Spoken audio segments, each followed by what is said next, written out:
പ്രിയപ്പെട്ടവരെ, മറ്റൊരു പ്രധാനപ്പെട്ട വാർത്തയിലേക്ക്. ആന എഴുന്നള്ളിപ്പിൽ ഹൈക്കോടതി ഇന്നലെ നിലപാട് കടുപ്പിച്ച് രംഗത്തെത്തി. അനിവാര്യമായ മതാചാരമല്ലെന്നും ഏറെക്കാലമായി സംഭവിക്കുന്നതായതുകൊണ്ട് മാത്രം മതാചാരമാകില്ല എന്നുമായിരുന്നു കോടതിയുടെ നിരീക്ഷണം. ജനങ്ങളുടെ സുരക്ഷ പരിഗണിച്ച് ആനകൾ തമ്മിൽ 3 മീറ്റർ അകലം പാലിക്കണമെന്നുമാണ് കോടതിയുടെ നിർദ്ദേശം. ആന എഴുന്നള്ളിപ്പിൽ ഇനി എന്താണ്? റിപ്പോർട്ടർ മിനി ലൈവാത്തോണിലേക്ക് എല്ലാ പ്രേക്ഷകർക്കും സ്വാഗതം.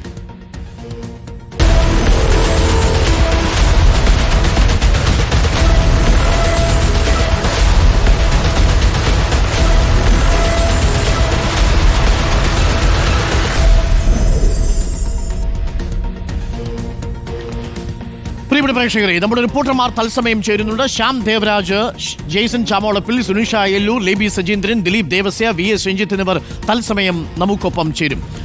ആനകളെ എഴുന്നള്ളിക്കാൻ ഇനി കഴിയുമോ? ആചാരപ്രകാരമല്ലെങ്കിൽ കൂടുതൽ ആനകളെ എഴുന്നള്ളിക്കുന്ന ക്ഷേത്രങ്ങളുടെ ഉത്സവങ്ങൾക്ക് ഇനി എന്ത് സംഭവിക്കും? നമുക്ക് ആദ്യം ശ്യാം ദേവരാജിലേക്കൊന്ന് വരാം. ശ്യാം ദേവരാജ്, ഇപ്പോൾ ഈ ആന എഴുന്നള്ളിപ്പിൽ ഹൈക്കോടതി നിലപാട് കടുപ്പിച്ചിരിക്കുകയാണ്. ആനകൾ തമ്മിൽ 3 മീറ്റർ അകലപരിധി വേണം, അല്ലെങ്കിൽ അകലം വേണം. ജനങ്ങളും ആനയും തമ്മിൽ 8 മീറ്റർ ദൂരപരിധി ഉറപ്പാക്കണം. ഇതാണിപ്പോൾ കോടതി പറഞ്ഞിരിക്കുന്നത്. ജനങ്ങളുടെ സുരക്ഷ കണക്കിലെടുത്താണ് തീരുമാനം. തീർച്ചയായും സുരക്ഷാ ക്രമീകരണങ്ങൾ ഒരുക്കണം. പക്ഷേ പല ക്ഷേത്രങ്ങളിലും ആനയും കാഴ്ചക്കാരും തമ്മിൽ 8 മീറ്റർ അകലം പാലിക്കാൻ കഴിയില്ല. 2 ആനകൾ തമ്മിൽ 3 മീറ്റർ അകലം പാലിക്കാൻ കഴിയില്ല. നിരന്ന് ആനകൾ നിൽക്കുന്നതും പിന്നാലെ ആനകൾ പോകുന്നതും ഒക്കെ നമ്മൾ പല ഉത്സവങ്ങളിലും കണ്ടിട്ടുണ്ട്. അഥവാ ഹൈക്കോടതി ഉത്തരവ് നടപ്പിലാക്കുകയാണെങ്കിൽ, കർശനമായി നടപ്പിലാക്കുകയാണെങ്കിൽ പല ക്ഷേത്രങ്ങളിലും പഴയതുപോലെ എഴുന്നള്ളിപ്പ് ഉണ്ടാവില്ല. അല്ലേ Shyam Devaraj? Very good morning. Good morning doctor Arunkumar. ഇതിൽ ഏറ്റവും പ്രധാനം, ഹൈക്കോടതി ഇന്നലെ വിശദമായ വാദമാണ് കേൾക്കുന്നത്. ഹൈക്കോടതി രൂക്ഷമായ വിമർശനമാണ് ഉയർത്തുന്നത്. ഹൈക്കോടതി കടുത്ത നിലപാടാണ് സ്വീകരിക്കുന്നത്. ജസ്റ്റിസുമാരായ doctor A K Jayasankaran Nambiar, P Gopinath എന്നിവർ ഉൾപ്പെടുന്ന ബെഞ്ചിന്റെ മുന്നിലാണ് നാട്ടാനകളുടെ പരിപാലനം സംബന്ധിച്ച സ്വമേധയാ സ്വീകരിച്ച ഹർജി ഉള്ളത്. അത് ഇന്നലെ പരിഗണിച്ചു. ഇന്ന് വീണ്ടും ആ പരിഗണനയ്ക്ക് വരുന്നുണ്ട്. വൈകിട്ട് 3:30 ഹൈക്കോടതിയുടെ പ്രത്യേക ബെഞ്ച് ഈ വിഷയം പരിഗണിക്കുന്നത്. ഹൈക്കോടതി ഒരു മാർഗനിർദ്ദേശം 2 ആഴ്ചകൾക്ക് മുമ്പ് പുറത്തിറക്കിയിരുന്നു. പ്രത്യേകിച്ച് ഈ മാസം 13 പുറത്തിറക്കിയിരുന്നു. ആ 13 പുറത്തിറക്കിയ മാർഗനിർദ്ദേശങ്ങളിൽ ഏറ്റവും സുപ്രധാനമായ ഒരു മാർഗനിർദ്ദേശമാണ് 2 ആനകൾ തമ്മിൽ 3 മീറ്റർ അകലം പാലിക്കണം എന്നത്. അത് കർശനമായ നിർദ്ദേശമാണ്. ഉത്സവങ്ങളിൽ എഴുന്നള്ളിക്കുന്ന ആനകൾ തമ്മിൽ ഈ 3 മീറ്റർ അകലപരിധി പാലിക്കാറില്ല. അത് ആനകളുടെ ശാരീരികമായ പ്രത്യേകതകൾ ഉൾപ്പെടെ, അല്ലെങ്കിൽ സ്ഥലത്തിൻ്റെ കുറവ്, പരിമിതി ഉൾപ്പെടെയുള്ളവ പരിഗണിച്ചാണ് ഈ മാർഗനിർദ്ദേശങ്ങൾ പാലിക്കാതിരിക്കുന്നത്. സുപ്രീം കോടതിയുടെ അടക്കം മാർഗനിർദ്ദേശങ്ങൾ ഇതിലുണ്ട് നാട്ടാനകളുടെ പരിപാലനവുമായി ബന്ധപ്പെട്ട്. ഇപ്പോൾ നിലവിലത്തെ വിഷയം എന്നത്, നിലവിൽ ഇത് ഉത്സവകാലമാണ്. കേരളത്തിൽ അങ്ങേയറ്റം മുതൽ ഇങ്ങേറ്റം വരെ. അങ്ങനെ ഉത്സവകാലത്ത് ക്ഷേത്രങ്ങളിൽ ആനകളുടെ എഴുന്നള്ളത്ത് എന്നത് എല്ലാ ക്ഷേത്രങ്ങളിലും, ഒട്ടുമിക്ക ക്ഷേത്രങ്ങളിലും സാധാരണമായ കാര്യമാണ്. അല്ലെങ്കിൽ അത് ആചാരങ്ങളുടെ ഭാഗമായാണ് അവർ അത് കരുതുകയും ചെയ്യുന്നത്. അങ്ങനെ ആചാരങ്ങളുടെ ഭാഗമായി കരുതുമ്പോൾ ആന എന്നത് ഹൈക്കോടതി തന്നെ സൂചിപ്പിച്ചതുപോലെ, അല്ലെങ്കിൽ നമുക്കറിയാവുന്ന വസ്തുത, കരയിലെ ഏറ്റവും വലിയ ജീവി എന്നതാണ്. അങ്ങനെയുള്ള ഒരു ജീവിയെ എഴുന്നള്ളിക്കുമ്പോൾ എന്തെല്ലാം മാർഗനിർദ്ദേശങ്ങളാണ്, എന്തെല്ലാം മുൻകരുതലുകളാണ് സ്വീകരിക്കുന്നത് എന്നാണ് ഏറ്റവും പ്രധാനം. നിരവധിയായ മണിക്കൂറുകളാണ് ഒരാന ഈ എഴുന്നള്ളത്തിനായി നിൽക്കുന്നത്. വിശ്രമം എന്നത് പലപ്പോഴും ലഭിക്കാറില്ല. അല്ലെങ്കിൽ ഒരു ക്ഷേത്രത്തിലെ ഉത്സവം കഴിഞ്ഞ് മറ്റൊരു ക്ഷേത്രത്തിലേക്ക് കൊണ്ടുപോകുമ്പോൾ വാഹനങ്ങളിൽ, ഈ ലോറിയിലടക്കം നിർത്തിയാണ് കൊണ്ടുപോകുന്നത്. കാര്യമായ റെസ്റ്റ് കിട്ടാറില്ല, അല്ലെങ്കിൽ വിശ്രമം കിട്ടാറില്ല. അങ്ങനെ കിട്ടാതിരിക്കുന്ന അവസ്ഥയിൽ ഏതെങ്കിലും ഒരു ഘട്ടത്തിൽ ആന ഇടഞ്ഞാൽ അത് ജനങ്ങളുടെ സുരക്ഷയാണ് ബാധിക്കുന്നത്. ഉത്സവം എന്നാൽ വലിയൊരു കൂട്ടം ജനത, ആയിരക്കണക്കിന് പേർ ഒരുമിച്ച് കൂടുന്ന ഇടമാണ്. ഇതിൽ ഒരാന എന്നത് മാത്രമല്ല, ഇപ്പോൾ ഇന്ന് ഹൈക്കോടതി പരിഗണിക്കുന്ന വിഷയം തൃപ്പൂണിത്തുറ പൂർണ്ണത്രയീശ ക്ഷേത്രത്തിലെ ആന എഴുന്നള്ളിപ്പുമായി ബന്ധപ്പെട്ട വിഷയം കൂടിയാണ് ഇന്ന് പരിഗണനയ്ക്ക് വരുന്നത്. അതിൽ ഇന്നലെ തന്നെ അഭിഭാഷകൻ വ്യക്തമാക്കിയത് ഏതാണ്ട് 40 ആനകളെയാണ് ഈ ക്ഷേത്രത്തിൽ എഴുന്നള്ളിപ്പിനായി ഉപയോഗിക്കുന്നത്. അത്രയും സ്ഥലം അവിടെ ഉണ്ടോ എന്ന ചോദ്യത്തിന് അത്രയും സ്ഥലം അവിടെ ഇല്ല, അതിൻ്റെ പരിമിതിയുണ്ട്. അങ്ങനെ അപ്പോൾ ഈ 3 മീറ്റർ അകലപരിധി കൂടി പാലിച്ചാൽ, 2 ആനകൾ തമ്മിലുള്ള അകലം 3 മീറ്റർ അകലപരിധി കൂടി പാലിച്ചാൽ അതിന് ഈ 40 ആനകളെ എഴുന്നള്ളിക്കാനുള്ള സ്ഥലം ഉണ്ടാവില്ല എന്നതാണ് ഈ ക്ഷേത്ര കോർഡിനേഷൻ കമ്മിറ്റി സൂചിപ്പിക്കുന്ന പ്രധാനപ്പെട്ട കാര്യം. ആനകളുടെ എണ്ണം കുറയ്ക്കേണ്ടി വരും. അങ്ങനെ ആനകളുടെ എണ്ണം കുറയ്ക്കുന്നത് ക്ഷേത്രങ്ങളുടെ ഉത്സവ നടത്തിപ്പിനെ ബാധിക്കുമെന്നതാണ് പ്രധാനപ്പെട്ട പരാതി. ഒരു കാര്യം കൂടി ഞാൻ ചോദിക്കട്ടെ ശ്യാം, ഈ ഹൈക്കോടതിയുടെ ഉത്തരവ് കർശനമായി പാലിച്ചില്ലെങ്കിൽ കോടതിയലക്ഷ്യ നടപടി നേരിടേണ്ടി വരുമല്ലോ. മറുഭാഗത്ത് ഹർജിക്കാരുമുണ്ട്. ഈ ആന പരിസ്ഥിതിവാദികൾ ഇതിനെതിരെ ഹൈക്കോടതി രംഗത്ത് വരികയും ചെയ്തിട്ടുണ്ട്. അപ്പോൾ ഈ കോടതി ഉത്തരവ് കർശനമായി പാലിക്കാൻ ദേവസ്വങ്ങൾക്ക് ബാധ്യതയുണ്ട് അല്ലേ? ആ അവസ്ഥയിലേക്കാണ് വരുന്നത്. അങ്ങനെ തന്നെയാണ്. അതായത് കോടതി ഉന്നയിക്കുന്ന മറ്റൊരു പ്രധാനപ്പെട്ട ചോദ്യം, ഇന്നലെയും ഉന്നയിച്ച പ്രധാനപ്പെട്ട ചോദ്യം, കോവിഡ് സമയത്ത് നമ്മളെല്ലാവരും വീടിനുള്ളിൽ അടച്ചിരുന്ന ആളുകളാണ്. ആ സമയത്ത് ഉത്സവങ്ങൾക്കടക്കം പരിമിതികൾ ഏർപ്പെടുത്തിയിരുന്നു. അന്ന് നിങ്ങൾ എത്ര ആനകളെയാണ് എഴുന്നള്ളിച്ചത്? എന്തിനാണ് 40 ആനകളെ നിരത്തി നിർത്തുന്നത്? അല്ലെങ്കിൽ ഇത്രയും ആനകളെ എഴുന്നള്ളിക്കുന്നത് എന്തിനാണ്? ആന എഴുന്നള്ളിപ്പ് പ്രധാനപ്പെട്ട ചോദ്യമാണ്. മാത്രമല്ല, ഇത് രാജകാലത്ത് മുതൽ തുടങ്ങിയതാണെന്ന് പറഞ്ഞപ്പോൾ ഹൈക്കോടതി പറഞ്ഞു ഇത് രാജഭരണമല്ല, നിയമവാഴ്ചയുടെ കാലമാണ്, അവിടെ ജനങ്ങൾക്ക് സുരക്ഷ ഉറപ്പാക്കേണ്ടതുണ്ട്, ആനകൾക്കും ആ അർത്ഥത്തിലുള്ള റെസ്റ്റ് കൊടുക്കേണ്ടതുണ്ട് എന്നുള്ളതാണ്. എന്തായാലും ആന എഴുന്നള്ളിപ്പിലെ ഹൈക്കോടതി നിയന്ത്രണങ്ങളിൽ തൃശ്ശൂരിലെ പൂരപ്രേമികൾക്ക് ആശങ്കയുണ്ടാവുന്നു. ഹൈക്കോടതിയുടെ മാർഗനിർദ്ദേശം അനുസരിച്ച് പൂരത്തിന്റെ ചടങ്ങുകൾ നടത്താനാവില്ലെന്ന നിലപാടിലാണ് ദേവസ്വം ബോർഡ്. ദൂരപരിധി ഉൾപ്പെടെയുള്ള നിയന്ത്രണത്തിൽ സർക്കാർ അടിയന്തര ഇടപെടൽ നടത്തണമെന്നാണ് പൂരപ്രേമികളുടെ ആവശ്യം. ജെയ്സൺ ചാമോളപ്പിൽ നമുക്കൊപ്പം ചേരുന്നുണ്ട്. ജെയ്സൺ ചാമോളപ്പിനോടൊപ്പം ചില ആനപ്രേമികൾ കൂടിയുണ്ട് എന്നാണ് ഞാൻ മനസ്സിലാക്കുന്നത്. Jason, very good morning Jason. പുറത്തു വരുന്ന വാർത്തകൾ ആനപ്രേമികളെ സംബന്ധിച്ച് നിരാശയുണ്ടാക്കുന്നതാണ്. പക്ഷേ കോടതി നിലപാട് കടുപ്പിച്ചാൽ അന്തിമ ഉത്തരവ് ഇന്ന് വരും. ആ ഉത്തരവിൽ 3 മീറ്റർ ആനയും തമ്മിലുള്ള ദൂരം, 8 മീറ്റർ ആനകളും കാണികളും തമ്മിലുള്ള ദൂരം, ആ നിലയിലൊക്കെ പൂരം നടത്തുക സാധ്യമാണോ? Very good morning Arunkumar. ഒരു അക്ഷരാർത്ഥത്തിൽ ഈ ഹൈക്കോടതിയുടെ പുതിയ മാർഗനിർദ്ദേശങ്ങൾ ഏറ്റവും പെട്ടെന്നും ഒരുപക്ഷെ ഏറ്റവും പ്രധാനപ്പെട്ടത് ബാധിക്കുന്നത് തൃശ്ശൂർ പൂരത്തെയാണെന്ന കാര്യത്തിൽ യാതൊരു തർക്കവുമില്ല. തൃശ്ശൂർ പൂരം നിലവിൽ തന്നെ വലിയ പ്രതിസന്ധിയിലാണ്. കാരണം വെടിക്കെട്ടുമായി ബന്ധപ്പെട്ട് പെസവിറക്കിയ ഉത്തരവ് വലിയ പ്രതിസന്ധി സൃഷ്ടിച്ചിരിക്കുകയാണ്. വെടിക്കെട്ടുമായി ബന്ധപ്പെട്ട് അതിന് പിന്നാലെയാണ് ഇപ്പോൾ ആനയുമായി ബന്ധപ്പെട്ട വിഷയം. ഒരു കാര്യം നമുക്ക് പക്ഷിയായ യാഥാർത്ഥ്യമുണ്ട്, കുടമാറ്റം. ഇപ്പോൾ ഹൈക്കോടതിയുടെ നിർദ്ദേശങ്ങൾ അതേപടി പാലിക്കുകയാണെങ്കിൽ തൃശ്ശൂരിൽ കുടമാറ്റം എന്ന ലോകത്തെ ഏറ്റവും സുന്ദരമായ കാഴ്ച എന്ന് നാം ലോകത്തിന് മുമ്പിൽ അവതരിപ്പിക്കുന്ന കുടമാറ്റം എന്ന ചടങ്ങ് നടത്താനാവില്ല. 15 ആനകൾ പാറമേക്കാവിൻ്റെയും തിരുവമ്പാടിയുടെയും പരസ്പരം മുഖാമുഖം നിന്ന് 15 ആനകളാണ് ഒരു ഭാഗത്ത് നിൽക്കുന്നത്, വളരെ അടുത്താണ് നിൽക്കുന്നത്. അത് ആ സ്ഥലപരിമിതികൾ വളരെ പ്രധാനപ്പെട്ട. ഇത്തരത്തിൽ കുടമാറ്റം പൂർണ്ണമായും നടത്താൻ കഴിയില്ല. മറ്റൊന്ന് ഇലഞ്ഞിത്തറ മേളമാണ്. ഇലഞ്ഞിത്തറ മേളത്തിൻ്റെ അകത്ത് ഒരു പക്ഷേ കുറച്ചൊക്കെ മാറി നിന്നാൽ അകറ്റി നിർത്താനുള്ള സ്പേസ് ഉണ്ട്.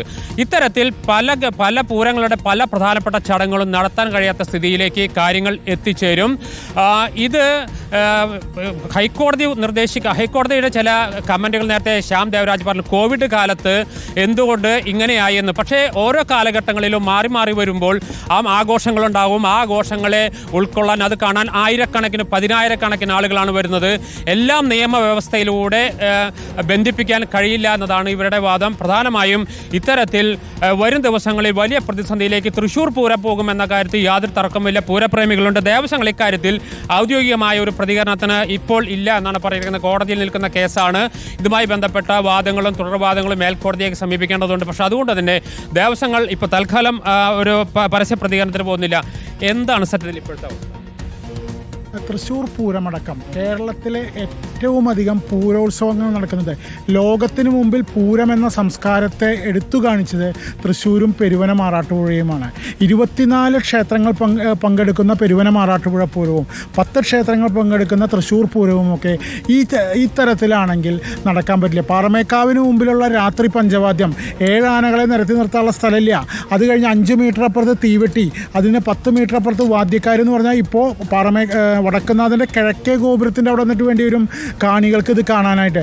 അത്രയും ഭീകരമായ ഈ ലോകത്തിൻ്റെ ഏറ്റവും സുന്ദരമായ കാഴ്ച എന്ന് പറഞ്ഞിട്ട് ലോകത്തിൻ്റെ ഏതു ഭാഗത്തു നിന്ന് ആര് വന്നാലും ഇവിടെ പൂരത്തിൻ്റെ ചിത്രങ്ങളും പൂരത്തിൻ്റെ ശില്പങ്ങളുമാണ് നമ്മൾ കൊടുക്കുന്നത്. വളരെയധികം ജനങ്ങളെ ജീവിക്കാനായിട്ട് മാധ്യമങ്ങളടക്കം, ഞാൻ പറയുന്നു 10 ദിവസം പൂരം കൊടിയേറ്റം മുതൽ ഉത്രം കഴിയുന്നത് വരെയുള്ള എല്ലാ ദിവസവും ലൈവ് അടക്കം നിങ്ങൾക്കടക്കം ജീവനോപാധിയാണ് പൂരം. ഞങ്ങളെപ്പോലെയുള്ള കുറച്ച് ആൾക്കാർക്ക് ഞങ്ങൾ ആസ്വദിക്കുക മാത്രമാണ് ചെയ്യുന്നത്. ഞങ്ങൾക്കിതിൽ വേറെ ഒന്നും ഇതിൽ നിന്ന് കിട്ടാനില്ല. അപ്പോൾ ഇത് വലിയൊരു സമൂഹത്തിനെ കെട്ടിപ്പടുക്കുന്നതിന് ഇന്നത്തെ കാലത്ത് പൂരത്തിന് വലിയൊരു പങ്കുണ്ട്. ആ പങ്ക് ബഹുമാനപ്പെട്ട ഹൈക്കോടതി ഇതിൻ്റെ വ്യവസ്ഥകൾ മനസ്സിലാക്കി, ഇതിൻ്റെ കൃത്യത മനസ്സിലാക്കി, പൂരത്തിൻ്റെ ആവശ്യകത മനസ്സിലാക്കി ഇതിനു വേണ്ടി ഇടപെടണം. പൂരം നിൽക്കരുത്, ഈ സംസ്കാരം നിൽക്കരുത്. ഇപ്പോൾ ഈ ആനകളുടെ വിഷയമാണ് പ്രധാനമായും കോടതി ചൂണ്ടിക്കാണിക്കുന്നത്. കോടതി പല വ്യാഖ്യാനങ്ങളും ഇതിന് നൽകുന്നുണ്ട്. പക്ഷേ തൃശ്ശൂർ പൂരത്തെ സംബന്ധിച്ചിടത്തോളം ഇപ്പോഴത്തെ നിലവിലത്തെ സാഹചര്യം അനുസരിച്ച് യാതൊരു ചടങ്ങും നടത്താൻ കഴിയില്ല. ഈ ആനകളുടെ ദൂരപരിധി, അതുപോലെ തന്നെ ആളുകളും ആനകളും തമ്മിലുള്ള ദൂരപരിധിയേക്കും വെച്ച് ഇനി എന്തതിൻ്റെ സൊല്യൂഷൻ?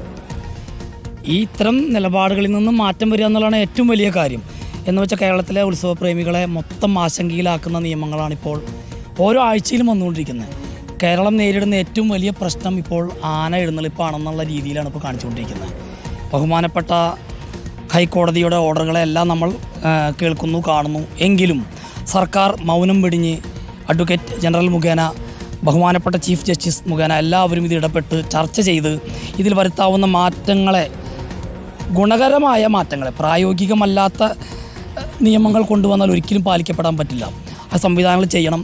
മാത്രമല്ല, ഇത്തരം ഓർഡർ ഇറക്കുന്നവരുടെ പൂർവ്വകാല പശ്ചാത്തലം പരിശോധിച്ച് അതിനു വേണ്ട നടപടികൾ കൈക്കൊണ്ട് ബഹുമാനപ്പെട്ട കോടതിയെയും നീതിന്യായ വ്യവസ്ഥയെയും ബഹുമാനിക്കുന്നു. അതോടൊപ്പം നമ്മുടെ നാടിന് പാലിക്കാൻ പറ്റുന്നതും നമുക്ക് കൊണ്ടുനടക്കാൻ സാധിക്കുന്നതുമായ നിയമങ്ങൾ കൊണ്ടുവന്ന് ഇതിനെ നിലനിർത്താൻ സഹായിക്കണമെന്നാണ് സർക്കാരിനോടും ബഹുമാനപ്പെട്ട നീതിന്യായ വ്യവസ്ഥയോടും അപേക്ഷിക്കാനുള്ള ഏറ്റവും വലിയൊരു കാര്യം. സുരക്ഷ വേണമെന്നുള്ള കാര്യത്തിൽ ആർക്കും തർക്കമില്ല. പ്രായോഗികമാകണം എന്നുള്ളതാണ് പൂരപ്രേമികളുടെ ആവശ്യം, അല്ലേ? തീർച്ചയായും അരുൺകുമാർ, എല്ലാ തൃശ്ശൂർ പൂരം കഴിഞ്ഞ തവണ തന്നെ നാം ഇലക്ഷൻ്റെ സമയത്താണെങ്കിൽ പോലും നമ്മൾ വന്ന് വളരെ ഭംഗിയായിട്ട് എങ്ങനെയാണ് കുടമാറ്റം നടത്താൻ കഴിയുക? വളരെ സിമ്പിളായിട്ടുള്ളൊരു ചോദ്യമാണത്. മറ്റെല്ലാ ചടങ്ങുകളും മാറ്റിവെക്കാം. ഇപ്പോൾ ഇലഞ്ഞിത്തറമളം മാറ്റിവെക്കാം, അല്ലെങ്കിൽ മാറ്റിവെക്കാം എന്ന് പറഞ്ഞാൽ ആനകളെ കുറച്ചും കൂടി അകറ്റി നിർത്താനായിട്ടുള്ള സ്പേസ് ഉണ്ടെന്ന് വയ്ക്കാം. കുടമാറ്റം തെക്കേ ഗോപുരനടയിലല്ലാതെ എവിടെയാണ് നടത്താൻ കഴിയുക? തെക്കേ ഗോപുരനടയിൽ നൂറ്റാണ്ടുകളായി നടന്നു വരുന്ന കുടമാറ്റത്തിന് ആനകളെ നിരത്തുന്ന ഒരു രീതിയുണ്ട്. ആ രീതിക്കും അപ്പുറത്തേക്ക് ഒരു ആനയിൽ നിന്ന് 3 മീറ്റർ ഇടവിട്ടാൽ ഇവിടെ നിന്ന് ഏതാണ്ട് കിഴക്കേ ഗോപുരത്തിൻ്റെ അവിടെ ഒരു ആനകളെ നിരത്തി നിർത്തേണ്ടി വരും. അത് പ്രായോഗികമല്ല. അതുകൊണ്ട് തന്നെയാണ് ഞാൻ നേരത്തെ പറഞ്ഞത്, തൃശ്ശൂർ പൂരം അതിന്റെ ഏറ്റവും പ്രധാനപ്പെട്ട ചടങ്ങുകൾ വലിയ പ്രതിസന്ധിയിലാകും. ഹൈക്കോടതി കർശനമായ നിബന്ധനകളോടുകൂടിയാണെങ്കിൽ തൃശ്ശൂർ പൂരം പഴയതുപോലെ നമുക്ക് ആഘോഷിക്കാൻ കഴിയില്ല. അതാണ് വാസ്തവം, അല്ലേ ജെയ്സൺ? ഒരിക്കലും കഴിയില്ല, ഒരിക്കലും കഴിയില്ല. അതാണ് പൂരപ്രേമികളെ നിരാശയിലാഴ്ത്തുന്നതും. കോടതി അതൊക്കെ പരിഗണിക്കുമായിരിക്കും. നമുക്കെന്നെ പറയാൻ കഴിയൂ. കോടതിയാണ് ഇക്കാര്യത്തിൽ തീരുമാനം അറിയിക്കേണ്ടത്. നമുക്ക് താങ്ക് യു ജെയ്സൺ. ഞാനൊന്ന് തൃപ്പൂണിത്തുറയിലേക്ക് പോകുന്നു. തൃപ്പൂണിത്തുറ പൂർണ്ണത്രയീശ ക്ഷേത്രത്തിലാണല്ലോ ഇപ്പോൾ ഈ കേസിനാസ്പദമായിട്ടുള്ള പരാതി ഉയരുന്നത്. അതിൽ 40ഓളം ആനകളെയാണ് എഴുന്നള്ളിക്കുന്നതെങ്കിലും ഒരു പ്രേക്ഷകൻ ഇപ്പോൾ സുരേഷ് മേനൻ പറയുന്നത് 15ഓളം ആനകളെയാണ് പണ്ടുകാലത്ത് എഴുന്നള്ളിച്ചിരുന്നത്. ഇപ്പോൾ 40ഓളം ആയിട്ടുണ്ടാവാം എന്നാണ്. ലേബി സജീന്ദ്രൻ, ഗുഡ് മോർണിംഗ് ലേബി. തൃപ്പൂണിത്തുറ പൂർണ്ണത്രയീശ ക്ഷേത്രത്തിലെ ക്ഷേത്ര സംരക്ഷണ സമിതിയൊക്കെ ഈ കോടതി വിധി അനുകൂലമാവണം, ഇത്തരത്തിലുള്ള മാർഗനിർദ്ദേശങ്ങളിൽ നിന്ന് പിന്തിരിയണമെന്ന് ആവശ്യപ്പെട്ടെങ്കിലും കോടതി അത് കേട്ടിട്ടില്ല. ഇന്നിപ്പോൾ വാദം ഉച്ച കഴിഞ്ഞിട്ടും തുടരും. കോടതി ആ നിലപാടിൽ ഉറച്ചു നിന്നാൽ തൃപ്പൂണിത്തുറയിലെ ഈ ആഘോഷ പരിപാടികൾക്ക് മങ്ങലേൽക്കാനുള്ള സാധ്യതയുണ്ട്. അല്പം ആശങ്കയിലാണെന്ന് തോന്നുന്നു, അല്ലേ? ക്ഷേത്ര സംരക്ഷണവുമായി ബന്ധപ്പെട്ട ഭാരവാഹികളും അതേപോലെ വിശ്വാസികളും. Good morning doctor Arun.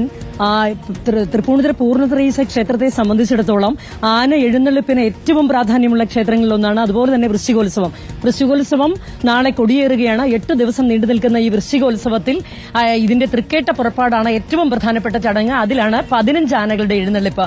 15 ആനപ്പുറത്താണ് ഭഗവാൻ എഴുന്നള്ളുന്നത്. ഈ ഒരു ചടങ്ങിനാണ് ഇപ്പോൾ വിഘ്നം വരാൻ പോകുന്നത്. നമ്മുടെ ഒരു പ്രേക്ഷകൻ സംശയം ഉന്നയിച്ചതുപോലെയും നേരത്തെ ശ്യാം പറഞ്ഞതുപോലെയും അല്ല. ഒരു ചെറിയ ക്ലാരിഫിക്കേഷൻ ഞാൻ അതിൽ നടത്തുകയാണ് ഡോക്ടർ അരുൺ. 40 ആനകളും ഒരുമിച്ചല്ല എഴുന്നള്ളത്. 15 ആനകളുടെ എഴുന്നള്ളത്താണ് പരമാവധി നടക്കുന്നത്. പല സമയങ്ങളിലായി 8 ദിവസം 40ഓളം ആനകൾ ഈ ക്ഷേത്രത്തിലേക്ക് എത്തുന്നു എന്ന് മാത്രമേ ഉള്ളൂ. അതിൽ തെറ്റിദ്ധാരണ വേണ്ട. ഏതായാലും ക്ഷേത്രത്തോട് ബന്ധപ്പെട്ട് നിൽക്കുന്നവർ ഇതിന്റെ എല്ലാ ക്രമീകരണങ്ങളും പൂർത്തിയാക്കിയിട്ടുണ്ട്. സുരക്ഷിതമായി ഉത്സവം നടത്താനെന്നാണ് പറയുന്നത്. ഇപ്പോൾ ഈ ആശങ്കകളൊന്നുമില്ലാതെ ഈ 15 ആനകളും ഒരുമിച്ച് നിർത്തി എഴുന്നള്ളിക്കാൻ പാകത്തിനുള്ള തയ്യാറെടുപ്പൊക്കെ നിങ്ങൾ നടത്തിയിട്ടുണ്ട്? എല്ലാ തയ്യാറെടുപ്പുകളും നടത്തിയിട്ടാണ്. ഇന്ന് കോടതി വിധി ഇന്ന് വൈകുന്നേരം എന്തായിരിക്കും എന്നുള്ളൊരു ആശങ്ക മാത്രമേ ഞങ്ങൾക്കുള്ളൂ. ആനകൾക്കുള്ള സംരക്ഷണവും, മേളം കേൾക്കാൻ വരുന്നവർക്കും ആനകളെ കാണാൻ വരുന്നവർക്കുള്ള സംരക്ഷണവും പൂർണ്ണമായും എല്ലാ അർത്ഥത്തിലും അത് ഉൾക്കൊണ്ടുകൊണ്ട് തന്നെയാണ് നമ്മളിവിടെ എല്ലാ തയ്യാറെടുപ്പുകളും നടത്തിയത്. ആനകൾക്ക് നിങ്ങൾ നേരിട്ട് കണ്ടതാണ്. ആനകളുടെ പന്തലും തണലും എല്ലാം കൃത്യമായി തയ്യാറാക്കി കഴിഞ്ഞു. എന്താണ് നിങ്ങളുടെയൊക്കെ ആശങ്ക? എന്തൊക്കെ വിഷമങ്ങളും പ്രയാസങ്ങളും ഉണ്ടെങ്കിലും ഇതെല്ലാം മറക്കുന്ന 8 ദിവസങ്ങളാണ് നാളെ മുതൽ സമാഗതമാവുന്നത്. അത് തൃപ്പൂണിത്തുറക്കാരെ സംബന്ധിച്ച് കുറച്ച് ആശങ്കയുണ്ട്. ഇപ്പൊ കേൾക്കുന്ന വാർത്തകളൊക്കെ ആ ആശങ്ക ബഹുമാനപ്പെട്ട നീതിപീഠം പരിശോധിക്കും, അതിന് അനുകൂലമായിട്ട് വരുത്തും എന്നാണ് ഞങ്ങൾ പ്രതീക്ഷിക്കുന്നത്. ഞാൻ ബേസിക്കലി ഒരു തൃപ്പൂണിത്തറക്കാരിയാണ്. നമ്മുടെ ഏറ്റവും വലിയ ഒരു സന്തോഷം എന്ന് പറയുന്നത്, അതായത് തൃപ്പൂണിത്തറയുടെ ഉത്സവമാണ് നമ്മുടെ വൃശ്ചികോത്സവം എന്ന് പറയുന്നത്. 15 പഞ്ചാരിയാണ് ഇവിടെ 15 ആനപ്പുറത്ത് കൊട്ടിക്കയറുന്നത്. അപ്പൊ ഞങ്ങൾക്ക് അതൊക്കെ നഷ്ടപ്പെടുക എന്ന് പറഞ്ഞാൽ വൈകാരികമായിട്ട് വളരെയധികം സങ്കടമുള്ള ഒരു കാര്യമാണ്. നീതിപീഠം തീർച്ചയായിട്ടും പുനഃപരിശോധിക്കട്ടെ എന്ന് പറയുന്നത്. തൃശ്ശൂരുകാരുടെ വികാരം പോലെയാണ് തൃപ്പൂണിത്തറക്കാരുടെ വികാരം. ഞങ്ങൾ ശ്രീഹരിയെ നമ. ഞങ്ങൾക്ക് ഏറ്റവും സന്തോഷം തരുന്ന ഒരാഴ്ചയാണിത്, ഞങ്ങളുടെ ഈ ഉത്സവം. അത് ഞങ്ങൾക്ക് അങ്ങനെ പേടിയുണ്ട്. ഞങ്ങൾക്കത് സാധിച്ചു തരണമെന്ന് ഞങ്ങൾ കോടതിയോട് ദയനീയമായി അപേക്ഷിക്കുകയാണ്. പൂർണ്ണത്രേശ്വര ക്ഷേത്രത്തിൽ ഉത്സവം എന്ന് പറയുന്നത് തന്നെ ആനയില്ലാതെ ചിന്തിക്കാൻ പറ്റാത്തൊരു കാര്യം. കാരണം ജനിച്ച കാലം തൊട്ട് തന്നെ ഇത്രയും ആനകൾ ഇവിടെ ഉള്ളതാണ്. അപ്പൊ അതിനകത്ത് ഒരാന പോലും കുറയാനായിട്ട് പറ്റില്ല. പക്ഷേ ഇവിടെ നമ്മൾ അങ്ങനെയാണ് ശീലിച്ചിരിക്കുന്നത്. അപ്പൊ അതുകൊണ്ട് കോടതി ദയവായിട്ട് ഇത് പുനഃപരിശോധിക്കുന്നതാണ് പൂർണ്ണമായിട്ടും. ഇവിടെ ഇനിയിപ്പോ ഒരു പാട്ട് തന്നെ ഞാൻ പാടാണെങ്കിൽ 15 ആനകൾ അണിനിരന്നു എന്ന് തന്നെയാണ് പാട്ട് എഴുതിയേക്കുന്നത്. ഇനി അത് മാറ്റാൻ പറ്റുമോ നമുക്ക്?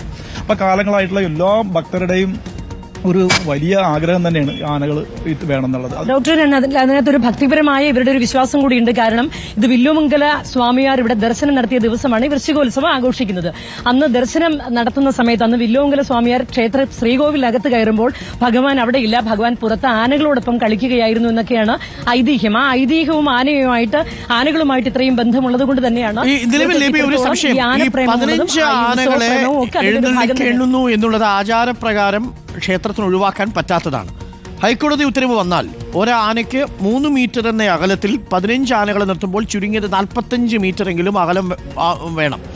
അതിനുള്ള സ്ഥല സൗകര്യം നിലവിൽ ഈ തൃപ്പൂണിത്തറയിലുണ്ടോ?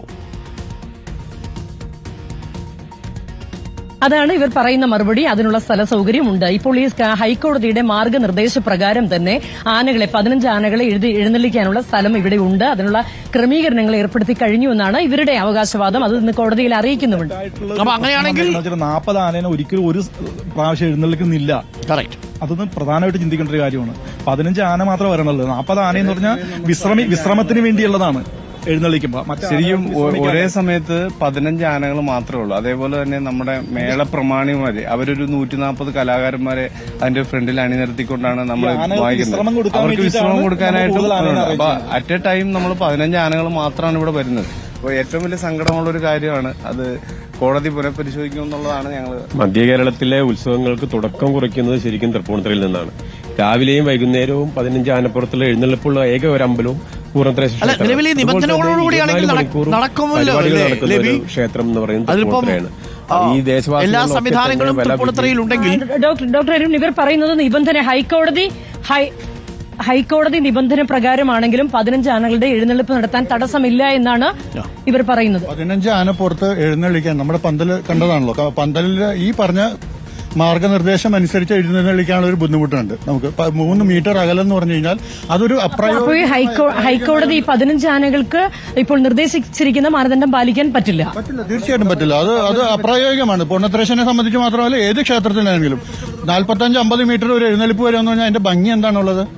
ഡോക്ടർ, ഹൈക്കോടതി ഇപ്പോൾ വച്ചിരിക്കുന്ന മാർഗനിർദ്ദേശം അനുസരിച്ച് ഈ 3 മീറ്റർ അകലത്തിൽ നിർത്തിയിട്ടുണ്ടെങ്കിൽ 15 ആനകളെ ഒരുമിച്ച് നിർത്താൻ പറ്റില്ല. അപ്പോൾ 5 ആനകൾക്ക് മാത്രമേ നിൽക്കാനുള്ള സ്പേസ് ഉള്ളൂ. അതാണ് ഇവിടുത്തെ പ്രശ്നം. അങ്ങനെ വരുമ്പോൾ ഈ വിചാരിക്കുന്ന പോലെ ഈ ഉത്സവം നടക്കില്ല. 15 ആന എന്ന് പറയുന്നത് ഇവിടുത്തെ റിച്വലിന്റെ ഭാഗമാണ്. വില്ലുമംഗല സ്വാമിയാർ വന്ന് ദർശനം നടത്തിയതിന്റെ ചരിത്രമുണ്ട് ഇവിടെ. പുള്ളിയുടെ ഒരു കൃതിയുണ്ട്, ശ്രീകൃഷ്ണ കർണാമൃതം എന്ന് പറയുന്നത്. അത് എഴുതിയിട്ട് ഏകദേശം 800 വർഷമായി എന്ന് പറഞ്ഞു. അപ്പൊ 800 വർഷം മുമ്പ് തുടങ്ങിയ ഒരു റിച്വലാണിത്.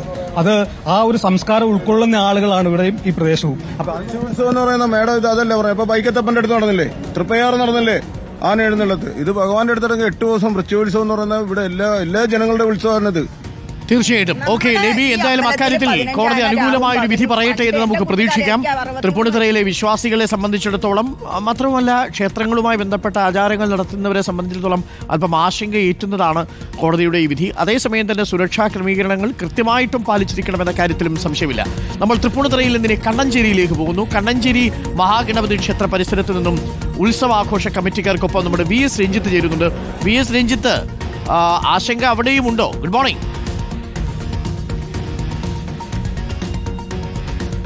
Good morning doctor Arun. ഈ മധ്യ കേരളത്തിലൊക്കെ പൂരമാണെങ്കിൽ നമ്മൾ വടക്കൻ കേരളത്തിലേക്ക് വന്നു കഴിഞ്ഞാൽ അത് ഉത്സവങ്ങളാണ്. ഉത്സവങ്ങൾ എന്ന് പറയുന്നത് ആനയ്ക്ക് ഒട്ടും കുറവുള്ളതല്ല. പൂരങ്ങളിൽ കാണുന്ന പോലെ 15ഉം 40ഉം ഒന്നും ഇല്ലെങ്കിലും ഇവിടെയും ഉത്സവങ്ങൾക്ക് ആന വളരെ പ്രധാനമാണ്. ഞാൻ നിൽക്കുന്നത് കണ്ണഞ്ചേരി മഹാഗണപതി ക്ഷേത്രത്തിൻ്റെ പരിസരത്താണ്. ഇവിടുത്തെ ഉത്സവം ഈ പറയുന്ന മണ്ഡലം 41 തികയുന്ന ആ സമയത്താണ് ഇവിടെ ഉത്സവം നടക്കുക. ഇവിടുത്തെ ഉത്സവത്തിനും പ്രധാനമായിട്ടും ആനകൾ ഉണ്ടാവാറുണ്ട്. ഇവിടുത്തെ ഉത്സവ ആഘോഷ കമ്മിറ്റിക്കാരും അതുപോലെ തന്നെ ആനപ്രേമികളും ഉൾപ്പെടെ ഇവിടെ ഉണ്ട്. ഞാനിവിടുത്തെ ആഘോഷ കമ്മിറ്റിക്കാരോട് ആദ്യം ആനപ്രേമികളോട് ചോദിക്കാം, ഈ ഉത്സവത്തിന് ആനയെ എഴുന്നള്ളിക്കുന്നതിന് നിങ്ങൾ ആനയെ ഉപദ്രവിച്ചുകൊണ്ടൊരു എഴുന്നള്ളത്താണോ നടത്താറുള്ളത്?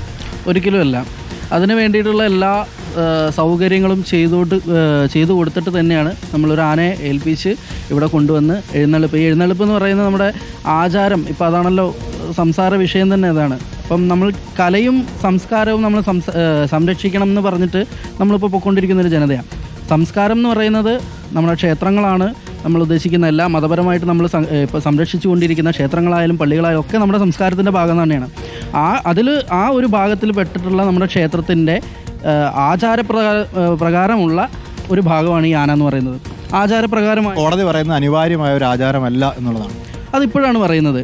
ഇപ്പോൾ പല സമയത്തും ആനകൾ പീഡിപ്പിക്കപ്പെടുന്നു അല്ലെങ്കിൽ ആനകളെ ഉപദ്രവിക്കുന്നു എന്നൊക്കെ പറഞ്ഞിട്ട് ഒരുപാട് സ്റ്റേറ്റ്മെൻറ്റൊക്കെ വന്നുകൊണ്ടിരിക്കുന്നുണ്ട്. പക്ഷേ നമ്മൾ മനസ്സിലാക്കേണ്ടത് എന്താ വെച്ച് കഴിഞ്ഞാൽ എത്ര വർഷത്തിന് മുന്നേ അല്ലെങ്കിൽ ചരിത്രത്തിൽ എവിടെ നോക്കിക്കഴിഞ്ഞാലും ഈ ആന എന്ന് പറയുന്ന ഒരു സങ്കല്പം നമ്മുടെ ക്ഷേത്രാചാരവുമായിട്ട് ബന്ധപ്പെട്ടിട്ടുള്ള ഒരു കാര്യം തന്നെയാണ്. പറയുന്ന പ്രകാരത്തിൽ ഈ 3 മീറ്റർ അകലം, അതുപോലെ ആളുകളിൽ നിന്ന് 8 മീറ്റർ അകലം, ഈ തീവട്ടിയിൽ നിന്നുള്ള അകലം, ഇതൊക്കെ പാലിച്ചുകൊണ്ടാണ് ഇവിടെ ഉത്സവം നടത്തുന്നത്. ഇവിടെ അങ്ങനെ തന്നെയാണ്, പാലിച്ചുകൊണ്ട് തന്നെയാണ് നമുക്ക് നടത്തുന്നത്. ഇപ്പോൾ നമ്മൾ ക്ഷേത്രത്തിൽ 3 ആന എഴുന്നള്ളിച്ചുകൊണ്ടിരുന്നൊരു ക്ഷേത്രം തന്നെയാണത്. നമ്മൾ ആ ഒരു രീതിയിലുള്ള എല്ലാ സുരക്ഷയും കാര്യങ്ങളൊക്കെ എടുത്തുകൊണ്ട് ആ ഒരു പ്രിക്കോഷൻ എടുത്തുകൊണ്ട് തന്നെയാണ് നമ്മൾ പരിപാടി. നിയന്ത്രണങ്ങൾ ഉത്സവത്തെ ബാധിക്കുന്നൊരു പ്രശ്നമുണ്ടോ? ഉത്സവത്തേക്ക് ഇത് ബാധിക്കും? തീർച്ചയായും. ഉത്സവത്തിന് കാര്യമായിട്ട് ആന എന്ന് പറഞ്ഞത് വലിയ സംഭവം തന്നെയാണ്. ആനയില്ലാതെ ഒരു ഉത്സവം നമുക്ക് ആലോചിക്കാൻ തന്നെ പറ്റില്ല. ഇത് തന്നെ പറയാറുള്ളൂ. നിയന്ത്രണങ്ങളോട് കൂടി ഉത്സവം നടത്തിയാൽ പ്രശ്നം ഉണ്ടാവും. നിയന്ത്രണങ്ങൾ ഉത്സവത്തിനൊരു ഭംഗി കുറയുന്നതിൻ്റെ ഇത് ഉത്സവത്തിന് ആന ഉണ്ടെങ്കിൽ തന്നെയാണ് അതിൻ്റെ ഒരു എന്താ പറയുക, ഉത്സവം ആണെങ്കിൽ ആന വേണം നിർബന്ധമായിട്ടും. ആനയുടെ സുരക്ഷ കൂടി നമ്മൾ നോക്കണ്ടേ? ആനകളുടെ സുരക്ഷിതത്വം കൂടി ഉറപ്പ്. തീർച്ചയായിട്ടും ആനയുടെ സുരക്ഷിതം ഉറപ്പാണ്. അതുകൂടെ അവിടെ ആൾക്കാരുടെ സന്തോഷത്തിന് വേണ്ടിയിട്ടാണ് ഉത്സവങ്ങൾ നടത്തുന്നത്. ആരും കൂടിച്ചേരലാണ് ഈ ഉത്സവം എന്ന് പറയുന്നത്. അപ്പം ആൾക്കാർ നമ്മുടെ സംസ്കാരത്തിൻ്റെ ഭാഗമായിട്ട് ഇതുകൂടി വേണം എന്നുള്ളതാണ് ഞങ്ങൾ അഭിപ്രായം. ആനയുടെ സുരക്ഷിതത്വം ഉറപ്പ് വരുത്തിയിട്ട് വേണം അല്ലേ? എന്താ അഭിപ്രായം? ആനയുടെ സുരക്ഷിതം ഉറപ്പ് വരുത്തണം. അതോടുകൂടി ഇപ്പോൾ കോടതി പറയുന്നത് മറ്റൊരു ആന ഒരു 3 മീറ്റർ വിട്ട് നിൽക്കണം എന്നുള്ളതാണ്. ഈ 3 മീറ്റർ വിട്ടുന്നാലും 5 മീറ്റർ വിട്ടുന്നാലും 1 മീറ്റർ വിട്ടുന്നാലും ഇടേണ്ടത് എപ്പോഴായാലും അടയും. അപ്പോൾ അതൊരു പരിഹാര മാർഗ്ഗമല്ല. ഇടയാ നോക്കാൻ എന്താ ചെയ്യേണ്ടത്? ശരിക്കും ഇടയാ നോക്കുന്നത് ആ ബാപ്പാൻ്റെ കഴിവാണ്. ബാപ്പാന് നല്ലപോലെ ആനയെ നോക്കുകയാണെങ്കിൽ ആന ഇടയൊന്നുമില്ല. ആന ഉണ്ടെങ്കിലേ ജനങ്ങളുണ്ടാവുള്ളൂ. ആന ഇല്ലെങ്കിൽ ഉത്സവത്തിന് ഭംഗി കുറയും, ജനങ്ങളുണ്ടാവില്ല. അപ്പോൾ എന്താണ് ഈ ആനകളുടെ പരിപാലനവും ഉത്സവവും തമ്മിൽ രണ്ടും കൂടി മിക്സായി കൊണ്ടുപോകാൻ പറ്റുമോ? മിക്സായി കൊണ്ടുപോകാൻ പറ്റണം. കാര്യം എന്താണെന്ന് വെച്ചാൽ നമ്മളിപ്പോൾ ഇത്രയൊരു നമ്മുടെ ചരിത്രം എടുത്ത് നോക്കിയാൽ നമുക്ക് ആന ഇല്ലാത്ത ഒരു കാലഘട്ടമൊന്നും നമ്മുടെ, അതായത് ക്ഷേത്രമായിട്ട് ബന്ധപ്പെട്ടിട്ട് ക്ഷേത്രം തുടങ്ങിയത് മുതൽ നമ്മളിങ്ങോട്ട് ആന ആഘോഷം ഇല്ലാത്തൊരു കാലഘട്ടമൊന്നും നമ്മുടെ ചരിത്രത്തിൽ കാണാൻ പറ്റിയിട്ടില്ല നമ്മൾ ചരിത്രം അന്വേഷിക്കുമ്പോൾ. അപ്പോൾ നമ്മൾ ആ ഒരു ഉത്സവം ആഘോഷമാണ് എപ്പോഴും. ആഘോഷമായിട്ട് ബന്ധപ്പെട്ടിട്ട് ആന ഉണ്ടാവും, വെടിക്കെട്ട്, ഇങ്ങനത്തെ പല പരിപാടികളുണ്ടാവും. ഇതെന്താ പ്രത്യേകിച്ച് നമ്മുടെ സംസ്കാരമായിട്ട് ബന്ധപ്പെട്ടിട്ട് ഇപ്പോൾ യുനെസ്കോ വരെ അംഗീകരിച്ചാണ് നമ്മളെ തൃശ്ശൂർ പൂരം, ആറാട്ടുപുഴ പൂരം പോലുള്ള കാര്യങ്ങൾ. അപ്പോൾ നമ്മുടെ നാട് ലോക പ്രശസ്തമാകുന്നത്, നമ്മളെ കൊച്ചു കേരളം ലോക പ്രശസ്തമാകുന്നത് ഇതുകൊണ്ടൊക്കെയാണ്. അപ്പോൾ ഇത്ര ആചാരങ്ങളോട് ഇപ്പോൾ 3 മീറ്റർ വിട്ട് നിൽക്കണം അല്ലെങ്കിൽ 8 മീറ്റർ വിട്ട് നിൽക്കണം എന്ന് പറയുമ്പോൾ ശരിക്കും നമുക്കിപ്പോൾ തൃശ്ശൂർ പൂരം, ആറാട്ടുപുഴ പോലുള്ള പരിപാടികൾ നമുക്ക് നടത്താൻ പറ്റില്ല.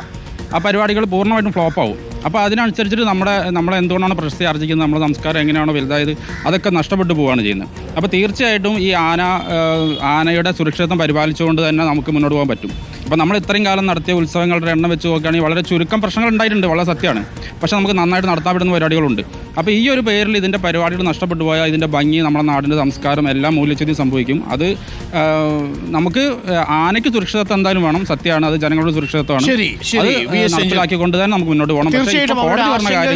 മുന്നോട്ട് പോകാൻ ബുദ്ധിമുട്ട്, പ്രസക്തിയുണ്ട്. അത് പരിഹരിക്കുക തന്നെ വേണം. പക്ഷേ ഹൈക്കോടതിയുടെ ഉത്തരവ് 3 മീറ്റർ അകലം, കാണികളുമായി 8 മീറ്റർ അകലം, ആനയ്ക്ക് കൃത്യസമയത്തുള്ള വിശ്രമം, ഇതിൽ പലതും ആവശ്യം തന്നെയാണെങ്കിലും പല ക്ഷേത്രത്തിലെയും ഉത്സവങ്ങളെ അത് ബാധിക്കും എന്നതാണ് ആശങ്ക.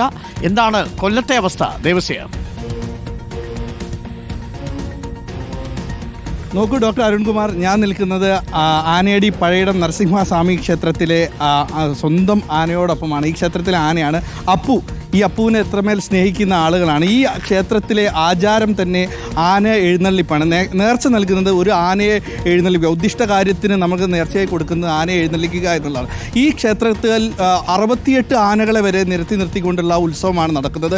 അവർക്ക് എങ്ങനെ ചേട്ടാ ഇവിടെ ഈ ഇപ്പോൾ ഹൈക്കോടതിയൊക്കെ പറഞ്ഞിരിക്കുന്നത് ഈ ആനയുടെ ചെവി ആട്ടുമ്പോൾ മറ്റു ആനയ്ക്ക് മേൽ തട്ടരുത്, 3 മീറ്റർ അകലം പാലിക്കണം, കാണികൾ നിൽക്കുന്നത് 8 മീറ്റർ അകലം നിൽക്കും. ഇത്തരം ഈ നിബന്ധനകളൊക്കെ നിങ്ങൾക്ക് പാലിക്കാൻ പറ്റുമോ? എങ്ങനെയാണത്? കേരളത്തിലെ ക്ഷേത്രാചാരങ്ങളെയും ക്ഷേത്ര വിശ്വാസത്തെയും ഹനിക്കുന്ന തരത്തിൽ ആന എഴുന്നള്ളത്തുമായി ബന്ധപ്പെട്ട് കഴിഞ്ഞ ദിവസങ്ങളിൽ ഹൈക്കോടതിയുടെ ഭാഗത്തുണ്ടായ പരാമർശങ്ങളും ജഡ്ജ്മെൻറ്റും കേരളത്തിലെ വിശ്വാസി സമൂഹത്തെ മൊത്തം ആശങ്കാകുലരാക്കിയിട്ടുണ്ട്. ഞങ്ങളുടെ ആനടി പഴയിടം ശ്രീ നരസിംഹസ്വാമി ക്ഷേത്രത്തിൽ നൂറ്റാണ്ടുകൾക്ക് മുൻപേ നേർച്ച ആന എഴുന്നള്ളത്ത് ആരംഭിച്ചതാണ്. അഭീഷ്ട കാര്യസാധ്യത്തിന് വേണ്ടി ഭക്തജനങ്ങൾ നേർച്ചയായി എഴുന്നള്ളിക്കുന്ന ആനകളെയാണ് ഇവിടെ എഴുന്നള്ളിക്കുന്നത്. അമ്പലത്തിൽ നിങ്ങൾ ആനപ്രേമികൾക്ക് ഇത് എങ്ങനെ കൈകാര്യം ചെയ്യാൻ പറ്റും? ആനകളുടെ നിങ്ങളുടെ ഒരു ഇഷ്ടം എങ്ങനെയാണത്? നൂറ്റാണ്ടുകളുടെ പഴക്കമുള്ള ഒരു ആചാരത്തിനെ പെട്ടെന്ന് നിർത്തണം എന്ന് പറയുമ്പോൾ സ്വാഭാവികമായിട്ടും ഉത്സവം നിർത്താൻ പറഞ്ഞിട്ടില്ല, പക്ഷേ അല്ല, ഇത് നിർത്താൻ പറയുന്നതിന് തുല്യമാണ്. കാരണം ഈ പറയുന്ന അന്നും കോടതികളുണ്ട്, ഇന്നും കോടതികളുണ്ട്. അപ്പോൾ ഈ നൂറ്റാണ്ടുകൾ പഴക്കമുള്ള നമ്മുടെ പൂർവികന്മാരാണ്, നമ്മളാരും ഉണ്ടാക്കിയതല്ല ഈ ചടങ്ങെന്ന് പറയുന്നത്. ഇത് പൂർവികന്മാർ നമ്മൾ കാണിച്ചു തന്നെ. കാരണം തീർത്ഥബിംബം കുളിച്ചു വരുന്ന ഭഗവാൻ രാജാവിൻ്റെ പ്രൗഢിയോടുകൂടി എഴുന്നള്ളി വരണമെന്നാണ് തന്ത്രസമുച്ചയത്തിൽ പോലും പറഞ്ഞിട്ടുള്ളത്. അപ്പോൾ ഈ ചടങ്ങുകളിൽ കുറിച്ച് ആധികാരികമായി പറയാൻ സാധിക്കുന്നത് മതപണ്ഡിതന്മാർക്കും തന്ത്രി മുഖ്യന്മാർക്കുമാണ് ഇതിനകത്ത് പറയാൻ. ഞാൻ മറ്റൊരു സമയമില്ലാത്തതുകൊണ്ട് ഒരു കാര്യത്തിനും കൂടെ, ചേട്ടനാണ് ആനപ്പാപ്പാനാണ്. ചേട്ടാ ഈ ആനയ്ക്ക് എങ്ങനെയൊക്കെയാണ് വിശ്രമങ്ങൾ? എങ്ങനെയൊക്കെയാണ് വിശ്രമങ്ങൾ? സാധാരണ എഴുന്നള്ളിപ്പുകൾക്ക് വെയിലത്ത് ആനകളെ എഴുന്നള്ളിക്കാറില്ല. അത് കേരള ആന സംരക്ഷണ നിയമപ്രകാരം അത് വളരെ ഭംഗിയായിട്ട് പാലിച്ചു പോകുന്ന എല്ലാ ക്ഷേത്രങ്ങളും നമ്മുടെ കേരളത്തിലുള്ളത്. ഉത്സവങ്ങൾക്ക് വളരെ ആഘോഷകരമായിട്ട് ആചാരപ്രകാരം ആനകളെ ഉപയോഗിക്കുന്നതും നമ്മുടെ കേരളത്തിലാണ്. അപ്പോൾ അതുകൊണ്ട് അതിൻ്റെ പരിപാലനങ്ങളും അതിൻ്റെ വിശ്രമങ്ങളും വളരെ ഭംഗിയായ രീതിയിൽ. ഈ ആനകളൊക്കെ അടുത്തടുത്ത് നിൽക്കുമ്പം ഈ ആനയ്ക്കൊക്കെ ബുദ്ധിമുട്ടുകളുണ്ടാവും, തൊട്ടടുത്ത് ഈ ചെവി ആട്ടുന്നത്, അങ്ങനെ പ്രശ്നങ്ങൾ എന്തെങ്കിലും? അതിപ്പോൾ അകലം പാലിച്ചാണ് എല്ലാ സ്ഥലങ്ങളിലും ആനകളെ നിരത്തി നിർത്തുന്നത്. എല്ലാ സ്ഥലങ്ങളിലും ആനകൾക്ക് അങ്ങോട്ടും ഇങ്ങോട്ടും ഒരു വളരെ ഡിസ്റ്റൻസ് കീപ്പ് ചെയ്തുകൊണ്ടാണ് ആനകളെ നിർത്തുന്നത്. ഇതാണ് ആനയുടെ തോട്ടി? അതെ അതെ, ഇത് ആനയുടെ തോട്ടിയാണ്. ചേട്ടാ ഈ പൂരത്തിന് ആനയൊക്കെ ഇല്ലയെന്ന് പറഞ്ഞാൽ ഭയങ്കര വിഷമാവൂല്ലേ? പിന്നെ ഞങ്ങളുടെ ഉത്സവം തന്നെ നിലച്ചു പോകും. ഇവിടുത്തെ പ്രധാന പൂരം എന്ന് പറഞ്ഞു കഴിയുമ്പോൾ 98 ആന വരെ യാതൊരു പ്രശ്നമില്ലാത്ത ഈ ആനടി എഴുന്നള്ളിച്ചിട്ടുണ്ട്. വർഷങ്ങളായിട്ട് എഴുന്നള്ളിക്കുന്നതാണ്. ഇതുവരെ ഒരു പ്രശ്നം എഴുന്നള്ളിപ്പിൽ ആനകൾ ഉണ്ടാക്കിയിട്ടില്ല. ചെറുപ്പക്കാരോടും കൂടെ ഒന്ന് ചോദിക്കുക, എങ്ങനെ ഈ ആനകൾ എന്താണ് നിങ്ങളുടെ അഭിപ്രായം? ആനകൾ ഈ കോടതി ഉത്തരവിന് ഏഷ്യയിലെ ഏറ്റവും വലിയ എലിഫന്റ് ഗ്യാതറിംഗ് നടക്കുന്ന ആനടി ക്ഷേത്രത്തിലാണ്. നാട്ടാന പരിപാലന ചട്ടം ഒരു കാരണവശാലും ലംഘിക്കാതെ നടക്കുന്ന ക്ഷേത്രോത്സവം തന്നെയാണ് ആനടിപ്പൂരം. പിന്നെ നമ്മളെ സംബന്ധിച്ച് നമ്മൾ കണ്ടു വളർന്ന അല്ലെങ്കിൽ കേട്ടു വളർന്ന ഒരു ആചാരം പെട്ടെന്ന് അതിനകത്തൊരു എന്താണ് ചേഞ്ചസ് ഉണ്ടാവും എന്ന് പറയുമ്പോൾ നമുക്കൊരു വിഷമം ഉണ്ടാവും. പഴയിടം നരസിംഹസ്വാമി ക്ഷേത്രത്തിൽ നിന്നാണ് ദിലീപ് നമുക്കൊപ്പം ചെയ്തത്. ഓക്കെ ദിലീപ്, അവരുടെ ആശങ്കകളൊക്കെ നേരത്തെ പറഞ്ഞതുപോലെ തന്നെ വളരെ പ്രാധാന്യമേറിയതാണ്. ആ ആശങ്കകൾ പരിഹരിക്കണം. അതേസമയം തന്നെ കോടതി പരിഗണിച്ചിരിക്കുന്ന ചില കാര്യങ്ങളുണ്ട്. 2 ആനകൾ തമ്മിലുള്ള അകലം 3 മീറ്റർ ആകണം, 8 മീറ്റർ വേണം ആനകളും കാണികളും തമ്മിലുള്ള അകലം. അപ്പം ഇത്തരം കാര്യങ്ങളൊക്കെ പാലിക്കുക. 8 മണിക്കൂറെങ്കിലും ആനയ്ക്ക് വിശ്രമം കൊടുക്കുക. ഇതൊക്കെ കൃത്യമായിട്ടും പിന്തുടർന്നാൽ പല ക്ഷേത്രങ്ങളിലും ഉത്സവം നടക്കാതെ വരും എന്നുള്ളതാണ് ക്ഷേത്ര കമ്മിറ്റികളുടെയും വിശ്വാസികളുടെയും ഒക്കെ ആശങ്ക. പത്മനാഭസ്വാമി ക്ഷേത്രത്തിന് മുന്നിൽ നിന്ന് സുനിഷ അയ്യല്ലൂർ കൂടി നമുക്കൊപ്പം ചേരുന്നു. Sunisha, good morning once again. Sunisha ഒരു ആനപ്രേമിയാണോ? ചുരുക്കത്തിൽ ഈ കോടതി ഉത്തരവ് കർശനമായി പാലിക്കേണ്ടി വന്നാൽ പല ക്ഷേത്രങ്ങൾക്കും ഉത്സവം എഴുന്നള്ളത്തിന് ഇത്രയും അധികം ആനകളെ നിർത്താൻ കഴിയാത്ത വരുന്ന സാഹചര്യം ഉണ്ടാവും അല്ലേ? അതുതന്നെയാണ് അരുൺ, അതുതന്നെയാണ് ഇവിടെ എത്തുമ്പോൾ ഈ വിശ്വാസികളും ഈ ആനപ്രേമികളായവരും പറയുന്നതും അതുതന്നെയാണ്. ഞാൻ ഉള്ളത് പത്മനാഭസ്വാമി ക്ഷേത്രത്തിലാണ്. ഇവിടെ ഈ പൈങ്കുനി അൽപ്പശി ആറാട്ടുകൾക്കൊക്കെ ഈ ആന എഴുന്നള്ളിപ്പുണ്ട്. ഈ ആന എഴുന്നള്ളിപ്പ് ഒരുപക്ഷെ 100-ൽ പരമൊന്നും ഇല്ല എങ്കിൽ പോലും 5-ൽ കൂടുതൽ ഈ 10ഓളം ആനകളെ എഴുന്നള്ളിപ്പിക്കുന്ന ഒരു സാഹചര്യമുണ്ട്. പക്ഷേ ഇവർ പറയുന്നത് ഈ ഹൈക്കോടതി പറയുന്ന പല മാനദണ്ഡങ്ങളും പാലിക്കാൻ കഴിയില്ല എന്നുള്ളത് തന്നെയാണ്. കാരണം ഇപ്പോൾ ഈ പറയുന്നത് പോലെ അകലം പാലിക്കുന്നതായാൽ പോലും 3 മണിക്കൂറിൽ കൂടുതൽ പ്രദർശനം പാടില്ല എന്ന് പറയുന്നു. രാവിലെ 10 മണി മുതൽ 4 മണി വരെ യാത്ര ചെയ്യിക്കരുത് എന്ന് പറയുന്നു. അതൊക്കെ തന്നെയും ഇവിടുത്തുകാരെ സംബന്ധിച്ചിടത്തോളം ഇവരുടെ ഈ ഒരു ആചാരവുമായി ബന്ധപ്പെട്ടുകൊണ്ട് അല്ലെങ്കിൽ ഇവിടുത്തെ ഉത്സവത്തിൻ്റെ രീതിയുമായി ബന്ധപ്പെട്ടുകൊണ്ട് അത് നടക്കാത്ത കാര്യമാണ് എന്നുള്ളതാണ് ഇവർ പറയുകയും ചെയ്യുന്നത്. ഏതായാലും ചേട്ടാ, ഇപ്പോൾ ഇങ്ങനെയൊരു ഹൈക്കോടതിയുടെ നിരീക്ഷണങ്ങൾ വരുന്നു. അപ്പോൾ എന്താണ് അതിനെ എങ്ങനെ കാണുന്നത്? ബഹുമാനപ്പെട്ട ഹൈക്കോടതി ഈ ആന വിഷയത്തിൽ ഇറക്കിയ ഉത്തരവ് പൂരപ്രേമി അല്ലെങ്കിൽ ഒരു ഉത്സവപ്രേമി എന്നുള്ള നിലയ്ക്ക് വളരെ ദുഃഖകരമായിട്ടുള്ള കാര്യമാണ്. ഇതിനെക്കുറിച്ച് വ്യക്തമായിട്ട് ഹൈക്കോടതി പഠിച്ചിട്ട് വേണമായിരുന്നു ഈ നിയമം കൊണ്ടുവരേണ്ടത്. കേരളത്തിലെ അങ്ങോളം ഇങ്ങോളമുള്ള എല്ലാ ഉത്സവ കമ്മിറ്റിക്കാരും വളരെ ദുഃഖത്തിലാണ്. എനിക്ക് പറയാനുള്ളത് ബഹുമാനപ്പെട്ട മുഖ്യമന്ത്രി എത്രയും പെട്ടെന്ന് ഇവിടുത്തെ AGയെ കൊണ്ട് ബഹുമാനപ്പെട്ട ഹൈക്കോടതി ചീഫ് ജസ്റ്റിസിനോട് ഇതിൻ്റെ യഥാർത്ഥ വശങ്ങളൊന്ന് മനസ്സിലാക്കി ഇതിൻ്റെ നിയമങ്ങളിൽ എന്തെങ്കിലും ഭേദഗതി വരുത്താൻ പറ്റുമോ എന്നുള്ളതിനെക്കുറിച്ച് പഠിക്കേണ്ടതാണ്. ഏതായാലും മാറ്റം വരുത്തേണ്ടതുണ്ട് എന്നുള്ളത് തന്നെയാണ് പറയുന്നത്. ചേട്ടാ, ഒരുപക്ഷെ തൃശ്ശൂരിലെ പൂരം പോലെയല്ല ഈ പത്മനാഭ ക്ഷേത്രത്തിൽ ഇവിടെ തൊട്ട് ശംഖുമുഖം വരെ എഴുന്നള്ളിപ്പ് ഉണ്ടാകുന്നൊരു പശ്ചാത്തലമുണ്ട്. അതുകൊണ്ട് തന്നെ ഈ പറയുന്നത് പോലെ 10 മണി മുതൽ 4 മണി വരെ എന്നുള്ള സമയം, 3 മണിക്കൂർ പ്രദർശനം എന്ന് പറയുന്ന സമയം, അതൊക്കെയാണല്ലോ നിങ്ങൾക്ക് ബുദ്ധിമുട്ടായി.